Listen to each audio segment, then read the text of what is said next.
Before you start a campaign, you will need to choose your hero. Just because you like one character doesn't necessarily mean their intended playstyle will suit you. In this video, I'm going to give you a rundown of all the Daniyaan heroes. Every hero will have two unique gameplay mechanics.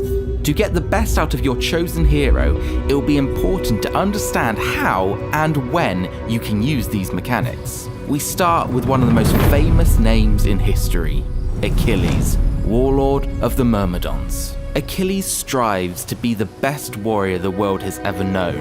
This plays into his living legend mechanic. In this panel, you can see other warriors who challenge Achilles. You can either find or fight them on the campaign map or demand recognition from these characters.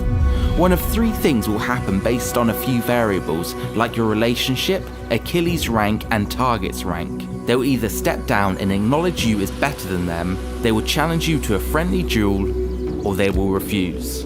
If they refuse, you will have to find them on the campaign map and battle them, with any army led by Achilles. If you choose to duel, Achilles will leave his army for 2 turns to participate in the duel. He will always win these duels, but the way in which he wins will affect his mood. Being the greatest warrior grants you some impressive buffs, and is certainly a key goal to go for when playing Achilles.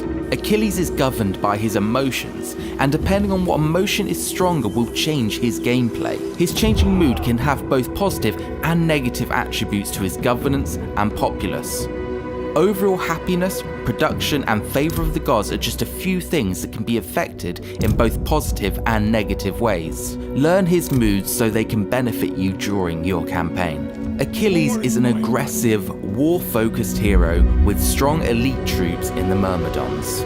Next, we have Agamemnon, king of Mycenae. He can demand a tribute from each of his vassals called the lion's share. His vassals pay him tribute every turn. In addition to this, you can pick a vassal and demand an unknown lump sum of resources. The amount you will gain will depend on a few factors, the main being your overall relationship with your vassal. The tribute isn't calculated by what the faction has in supply, so feel free to ask for whatever you need. But be careful, you don't want to abuse this power. Friends could quickly become enemies. Agamemnon's other mechanic is called King of Men. He can offer political positions to other heroes. These positions will grant the hero extra benefits. In King of Men, each office tier provides bonuses depending on whether it is occupied and how many occupied slots there are per tier. This mechanic can give you a significant boost over other factions, giving both your populace and troops significant benefits. Agamemnon focuses heavily on creating an empire through vassalizing other factions. He can acquire a mass amount of wealth, which gives him great trade and diplomatic options. If you like playing politically, then he's the hero for you. Let's take a look at Odysseus, Lord of Ithaca. Spies of Odysseus can sneak into foreign settlements and construct safe haven buildings. These buildings give Odysseus the ability to recruit locally on foreign soil. When constructing a safe haven, you can choose between either the Warrior's Lodge for melee units, or a skirmisher's camp for range units. To upgrade these buildings to access more powerful troops, you will need to meet certain building requirements back in your home regions.